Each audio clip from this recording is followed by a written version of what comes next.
Hello and welcome to the Political History of the United States. Episode 3.36, Peace in the Ohio.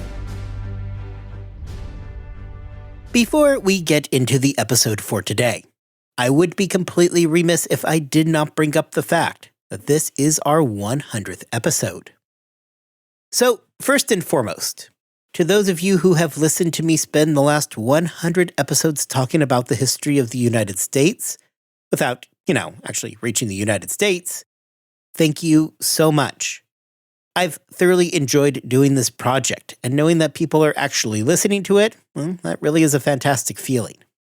Now, I brought up back in episode 3.30 that I would be having a question and answer episode at the end of the season.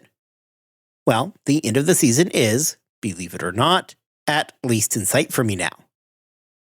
After today, there will be another 5 episodes in the French and Indian War series. Then we are going to have our normal 2-part review, followed by a retrospective review of the entire colonial era up to that point. I will take questions for the Q&A episode right up to the date of release for the second episode of our series in review. That will give me a solid month-long buffer to make sure that I'm giving you all good answers to your questions. So, if you have a question about anything that we have covered so far, the podcast itself, the Los Angeles Dodgers, or the state of pop punk in 2022, please send it my way, and I will do my best to answer it. I plan to get to as many questions as I can, so please get them to me. My email is on the website, and contact information will be included in today's episode notes. Okay, now, back to the frontier.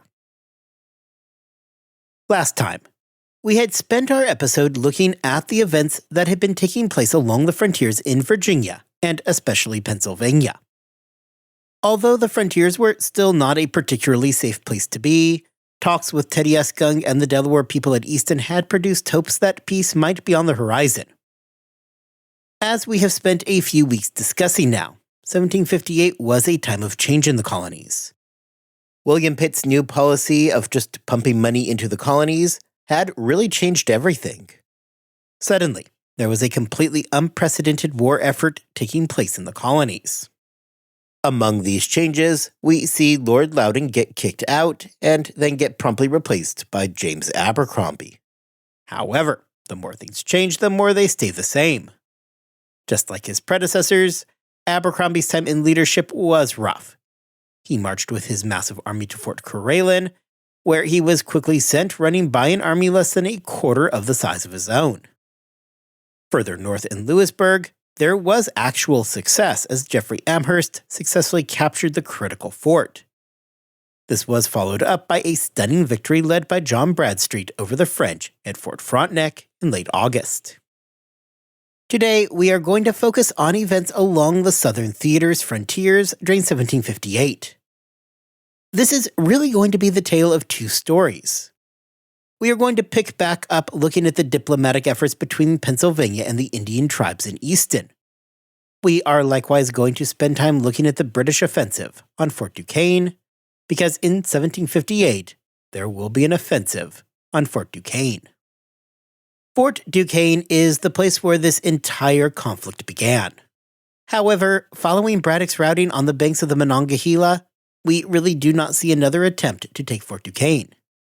The biggest battles of the war had shifted to the north, while the frontiers of Virginia, Maryland, and Pennsylvania were left to deal with the constant Indian harassment that we spent our last episode discussing. Back in London, William Pitt viewed Duquesne as a critical part of the 1758 campaign.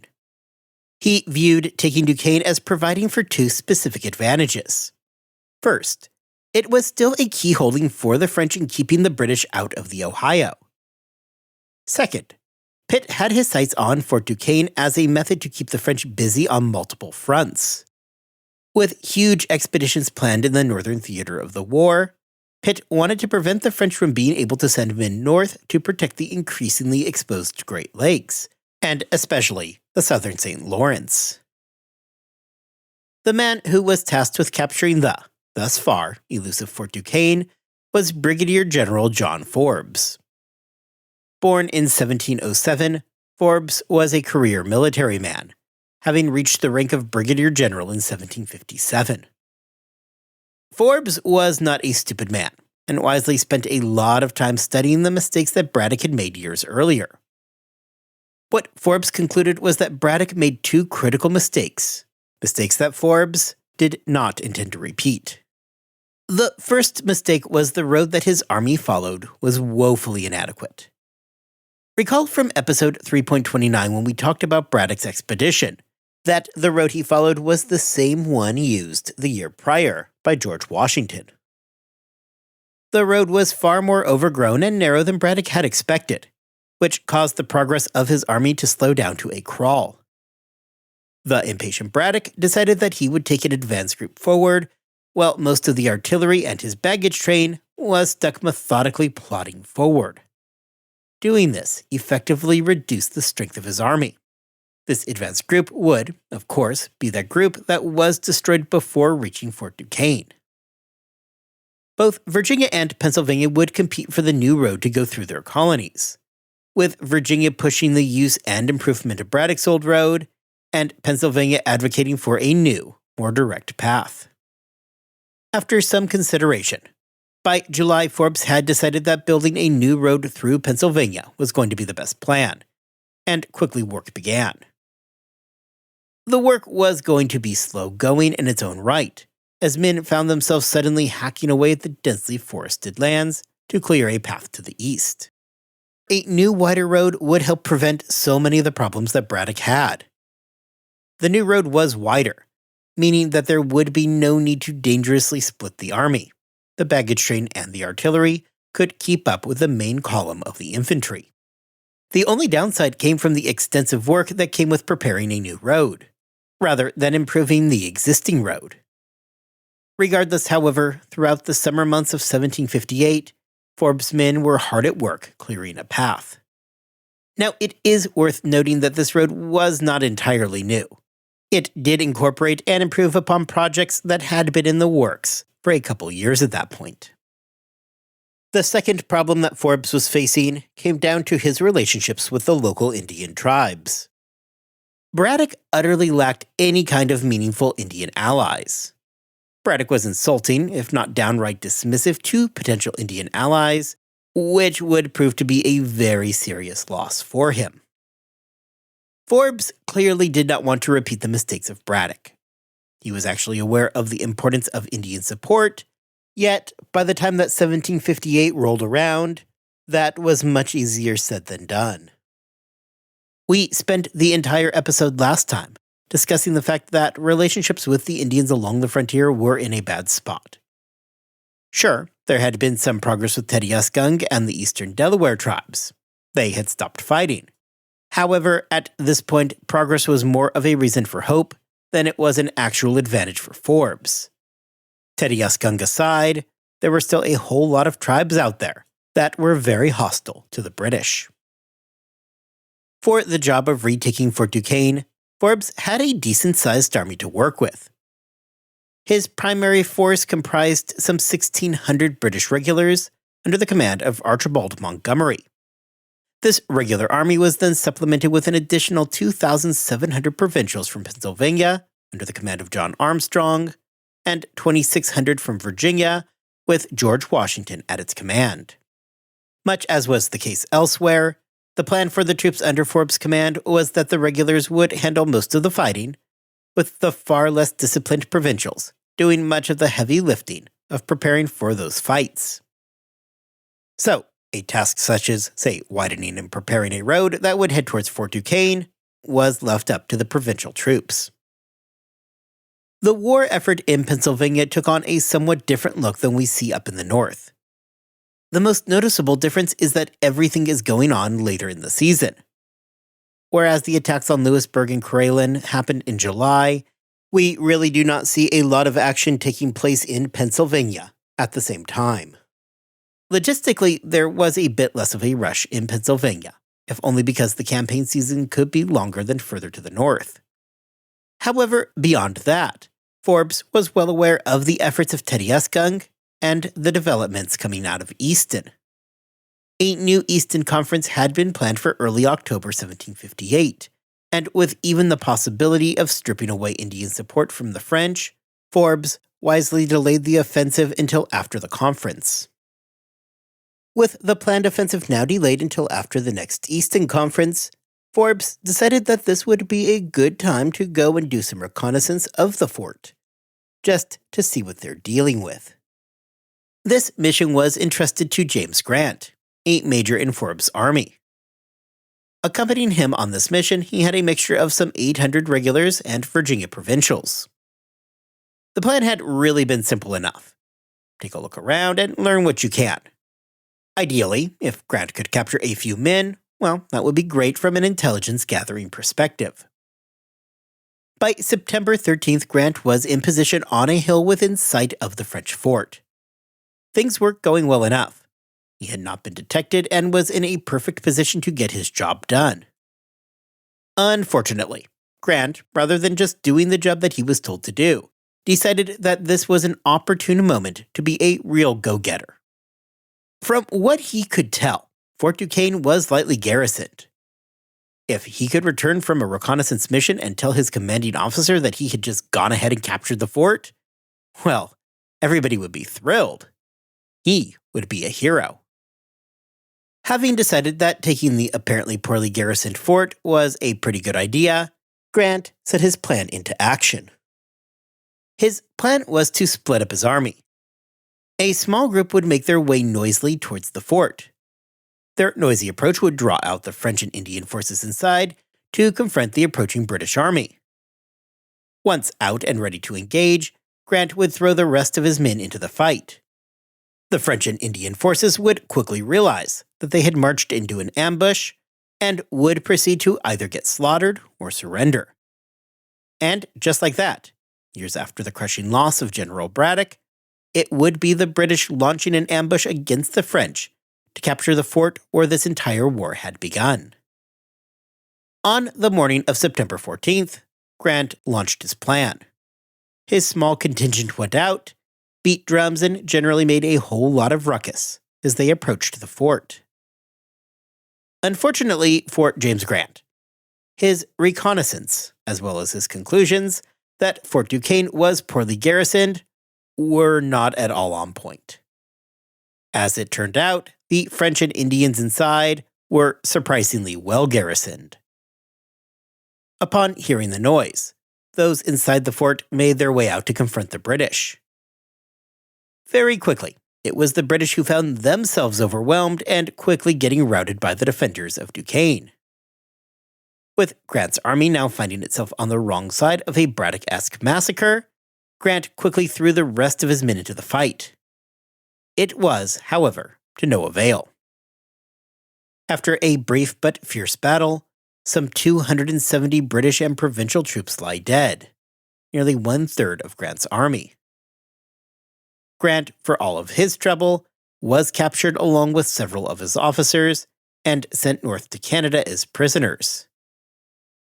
Grant would survive the episode and actually will be back as a major general for the British during the American Revolution. However, that is all in the future, and for the moment, Grant had just suffered a humiliating loss that ended in his capture. Forbes, upon learning of the affair, was not pleased. The British could handle the loss of the men. Grant had a relatively small force at his command, and despite 1/3 of them being killed, these were not the completely demoralizing numbers that we had seen with Braddock. Forbes, rightfully, was far more concerned with the diplomatic ramifications of Grant's actions. Forbes learned about the defeat right before the 1758 Eastern Conference got started. Recall that Forbes had sent out a reconnaissance mission rather than an assault because the looming Eastern Conference gave at least the hope that maybe an assault would not be necessary. Grant's plan was not just an example of overreaching by an ambitious officer, rather it was directly in conflict with Forbes' strategy. With the effect of Grant's failed ambush still unknown, the Fourth Eastern Conference kicked off in October 1758. Earlier today, I had mentioned the fact that Forbes had two big problems on his hands. The first one had been the road that he was planning to take to Fort Duquesne, which he had decided on and was busy preparing through Pennsylvania. The second issue was the Indian question. Forbes recognized that Braddock had suffered terribly from his lack of Indian allies and was desperate for an alliance. Forbes, growing impatient with the Iroquois, attempted to bring the Cherokee tribe into his camp. This, however, would turn into a debacle of its own for Forbes. You see, Forbes had way more Cherokee show up than he initially expected, and suddenly found himself lacking anything for them to actually do. They began to themselves grow tired of just hanging around with nothing to do, causing many of them to just up and head back home. This would all accumulate in Forbes arresting the tribe's chief on accusations of desertion, which, despite Forbes realizing he messed up, went over pretty much as well as you might imagine. The Cherokee promptly packed up all of their belongings, including the British gifts and weapons, and left town. The problem for everybody moving into the summer of 1758 is that, despite the statements from the previous year, not everybody seemed super eager to see an end to the fighting. The Iroquois Confederacy had agreed and acknowledged that Teddyeskung could act as the voice of the Eastern Delaware. However, they were less than thrilled to see him out conducting diplomacy with other tribes.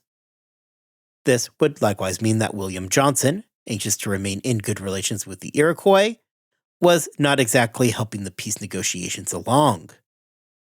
Johnson had remained aloof and had yet to provide anything in the way of actual assistance. In Pennsylvania proper, Governor Denny was frustrated at the slow progress and recognized that something needed to move. As was the situation with Forbes, Denny understood the necessity of Indian alliances and really was doing everything in his power to secure these critical relationships. It was Denny, in collaboration with Quaker leader Israel Pemberton, who ensured that there was progress being made on the Delaware Village in the Wyoming Valley. Denny likewise recognized that at the moment, their only real diplomatic channel into the western Delaware and Ohio tribes lay through Teddyeskung, and that appeasing him was critical. As the summer months of 1758 slipped by, Denny and Forbes were sick of waiting for something to happen. It is here that Forbes decided that it was time for a power play. Forbes appealed directly to the commander of the North American war effort, James Abercrombie, for permission to conduct diplomacy himself, rather than wait for William Johnson. When the answer came on July 23rd, Abercrombie had agreed, though Forbes had not been waiting around anxiously for the answer and had already begun doing the thing. Forbes had probably benefited from the good timing here more than anything else. William Johnson had friends in high places back in London, and on the surface he did not seem like the best guy to cross.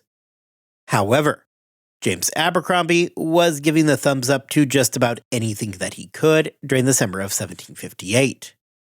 When Forbes asked for permission, it was just weeks after Abercrombie had been routed at Coralin. He was desperate to save face, and much as he had given the green light to John Bradstreet to take Fort Frontenac, he would take success in the Southern Theater, or wherever he could get it, regardless of the plans of William Johnson. For Denny and Forbes, this was an absolutely huge deal. Finally, they could negotiate without needing to worry about dealing with a middleman. Teddyeskung had some success in getting tribes to at least agree to listen to peace overtures. With Abercrombie agreeing to allow Johnson to be bypassed, it meant that Denny and Forbes could treat directly with tribes who were willing to talk, rather than enduring the lengthy wait for Johnson. Indeed, members of the Western Delaware tribe were cautiously open to the idea of talking with the British. Among the Indians willing to talk with the British was Pisquatamin, an influential shaman who carried very substantial sway. Critically, he was a representative of that large contingent of those ever-critical Western Delaware. To open these high-leverage talks, Denny turned to Christian Frederick Post. Post had come to Pennsylvania from Prussia in 1742, and since 1748 had been living among the eastern Delaware and acting as a missionary. Post had learned to speak the language, and enjoyed good relations with the Delaware tribes. He was somebody who the Western Delaware tribes could potentially trust.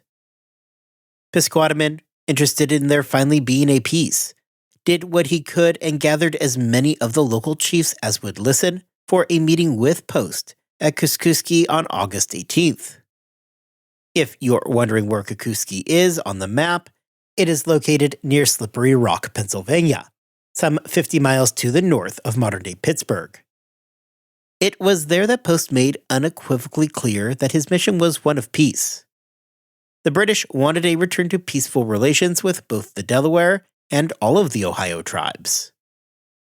Apparently doing a sufficient job, Post spent the next several weeks bouncing from tribe to tribe, meeting with influential leaders and chiefs, preaching his position that the British were eager to restore the peace.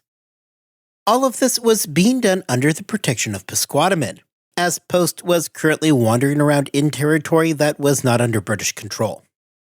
There were plenty of people out there who would have been happy for something unfortunate to happen to Post. His message was well received, however, though tribes almost universally had concerns about British encroachment into the Ohio. And really, this is nothing new. We have been talking about the French and Indian War for months now. But the Ohio tribes have always been exceptionally wary of the British colonists expanding into the Ohio country and seizing their lands. This is, of course, not an empty fear. The English have, since the very beginning, been pushing native tribes further west. The tribes wanted to get a hold on the matter and stop the colonists from moving their settlements into the Ohio. Post did everything he could to convince the tribes that the British had no plans to settle anything beyond the Allegheny River. He assured them that British military action in the area came only as a response to French incursion, and pointed out that they were in the process of building Teddyuskung, an eastern Delaware village. Post let them know that the British had no plans to settle the region, and that rather they wanted an end to the fighting and wanted the restoration of trade with the natives living in the Ohio country. It is not exactly clear if the tribes actually bought into what Post was selling them. It certainly seems that they would have fully expected that the question was not if, but when, would the British begin pouring into the Ohio country. Pragmatically, however, they had other things that they needed to consider as well. The tribes could see the writing on the wall. The British were going to, most likely, win the war in North America. French control and influence over the Ohio country was already beginning to slip away, and they all knew it. If being on the winning side of the war simply meant delaying the inevitable rush of settlers onto their lands, losing the war came with far more terrifying possibilities. Well, the tribes likely doubted the words of Post and the British. It was increasingly looking like the British may be the best solution to a problem that carried no good solution. I also want to be clear that these negotiations, though showing some signs of progress, are not meant to be a replacement for the larger conference coming at Easton. Rather, what Post was doing here was working to get as many of the tribes to the table as possible in Easton. In that fashion, Easton stands as the goal of Post's efforts. By September 8th, Post, along with Pisquatamon, made their way back towards the English settlements to the west. This was a difficult moment for Forbes. He was well aware of the objective for Fort Duquesne looming in his future. He was annoyed at the provincial officers and understood the critical nature of the upcoming Easton Conference. And although he does not know it yet, he was going to see Grant get captured while attempting to overachieve. On top of all of this, Forbes, during this entire period, was sick. Like, really sick. As in, convinced that he was probably dying sick. Overall, not an awesome time to be John Forbes. Beginning officially on October 7th, 1758, the Fourth Easton Conference was by far the biggest one to date. Denny was there, as was Francis Bernard, the governor of New Jersey. You had, of course, the usual suspects like Israel Pemberton representing the Quakers, George Croghan representing William Johnson, leaders from the Iroquois Confederacy, and Teddyuskung. Critically, there were over 500 Indians, representing 15 different tribes. From its outset, this conference would take on a very different look from the Third Easton Conference the year prior. Almost immediately, the conference took on a more aggressive tone. The Iroquois, as previously mentioned, were not thrilled with Teddyuskung, rolling around conducting diplomacy and essentially pretending that the Confederacy did not exist. Though they had given him power to conduct diplomacy, the plan had always been that he would remember his place and would understand who was really in charge. The Iroquois were backed up here by Croghan and William Johnson, because by sidestepping the Iroquois, these two specifically found themselves on the outside, looking in. Having so many more tribes present at this Easton Conference would likewise lead to significant conflict between the tribes, as so many of them had competing interests with one another. Right off the bat, this would lead to a significant confrontation between the Iroquois and Teddyuskung. As the story goes, at some point early during the conference, the British gave out a significant amount of rum. This would lead to an unfortunate incident where Teddyuskung became intoxicated and pretty much just went on a rambling diatribe about the walking purchase. The Iroquois, who recall were complicit in upholding the walking purchase, saw this as an opportunity to attack Teddyuskung, and they were not about to miss such a golden opportunity to knock him down a few pegs. A Mohawk chief named Nicholas wasted zero time in reminding Teddyuskung that he and the Delaware were and guys, this is their words, not mine, that they were a woman tribe, and that therefore they were subsequent to the Iroquois. The Delaware and Teddyuskung were not an independent tribe. They were under the Iroquois, and they would be well served by realizing that. The walking purchase was then confirmed, and that was that.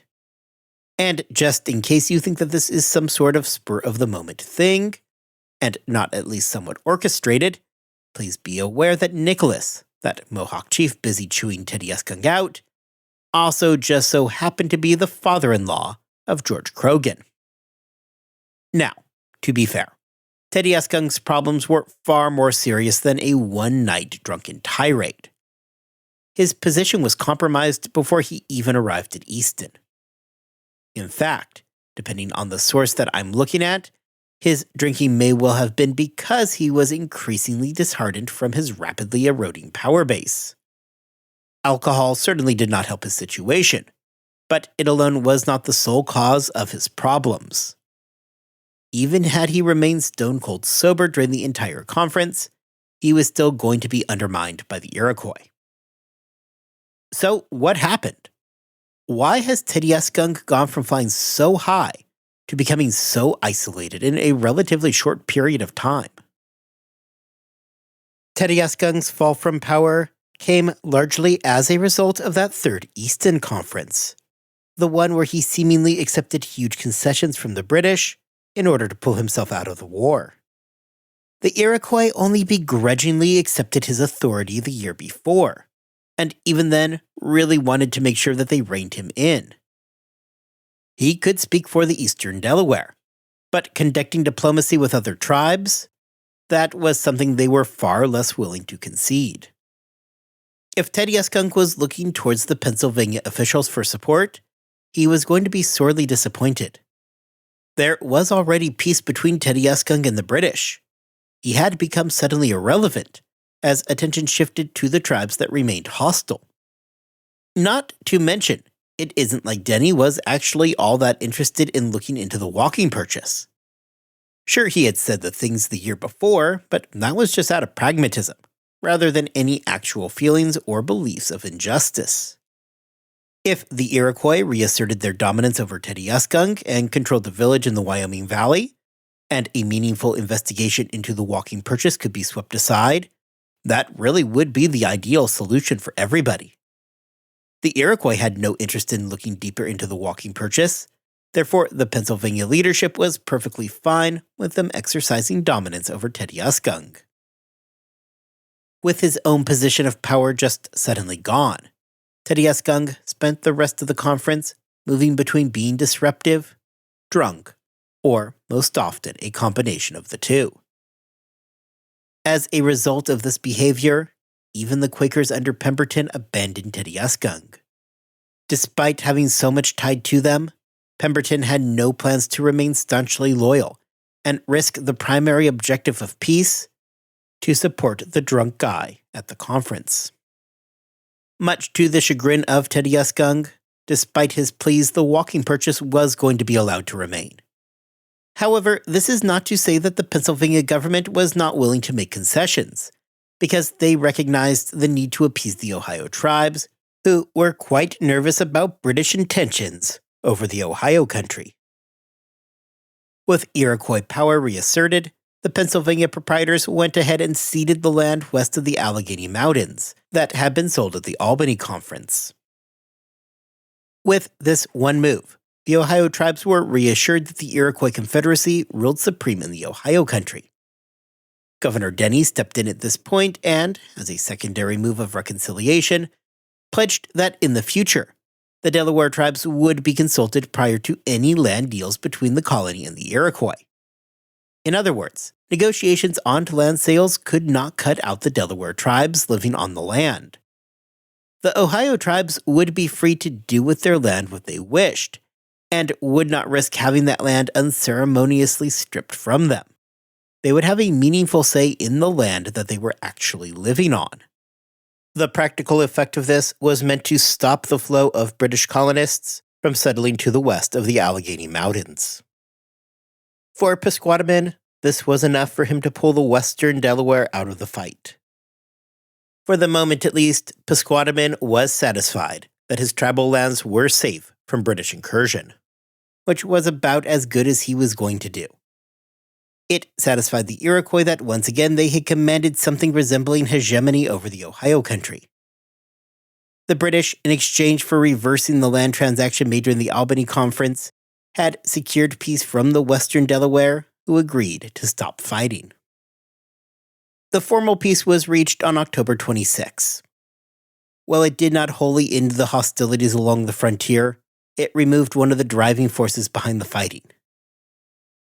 Teddyuskung would ultimately receive his investigation into the walking purchase. However, that term investigation should be used very lightly here. The Privy Council in London tasked William Johnson with looking at the treaty, which he spent all of 8 seconds doing before concluding that it was a good treaty. Making matters worse, the building of that eastern Delaware village in the Wyoming Valley was handed over to the Iroquois, who, predictably, never got around to actually doing anything about it. The Peace of Easton holds a complicated legacy. For the British in 1758, it was a huge diplomatic victory. For the western Delaware, it was a momentary victory, as they had secured their lands west of the Allegheny Mountains. However, as we are going to see, those promises that the British would not go pouring into the Ohio country would prove to ring rather hollow. That new road that Forbes was currently laying towards Fort Duquesne was going to prove to be a major artery that British settlers would take to flood into the Ohio country, leading to further conflicts down the road. The biggest loser at Easton was, with no real question, Teddyuskung and the eastern Delaware. For everything that they had done, all the effort that he had made, he was walking away virtually empty-handed. Teddyuskung's brief position of power had evaporated. The Pennsylvania Quakers, who, despite getting that peace that they so desperately wanted, would see their power to act as a mediator between the British and the Indians vanish. They would never again hold the political power or sway that they had so long enjoyed within the colony.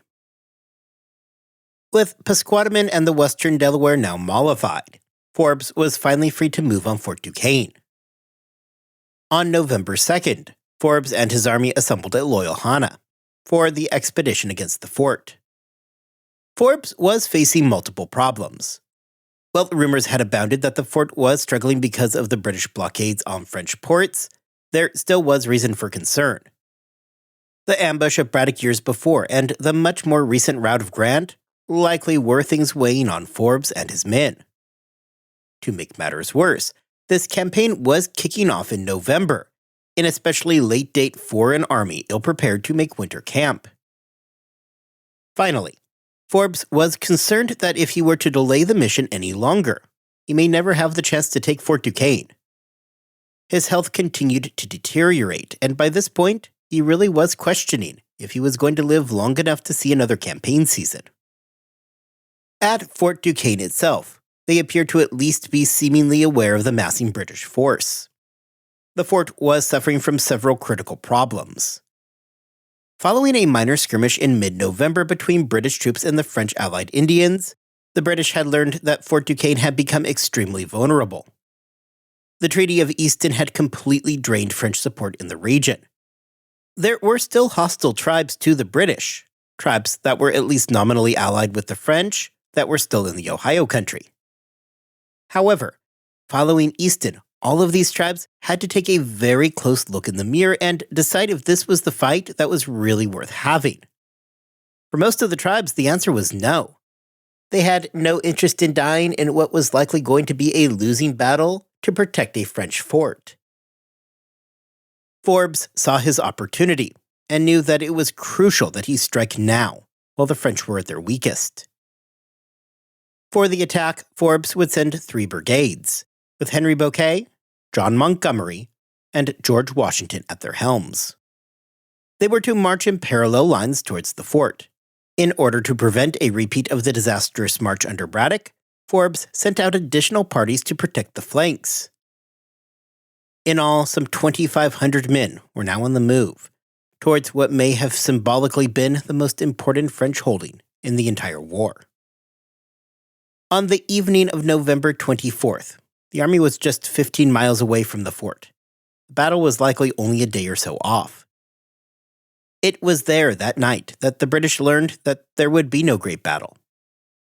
Advanced Indian scouts returned to the camp that night and informed Forbes that Fort Duquesne, the place where this had all begun, was currently on fire, having been abandoned by the French. The next morning, smoke could clearly be seen on the horizon from the still smoldering fire, and shortly thereafter, the British would arrive.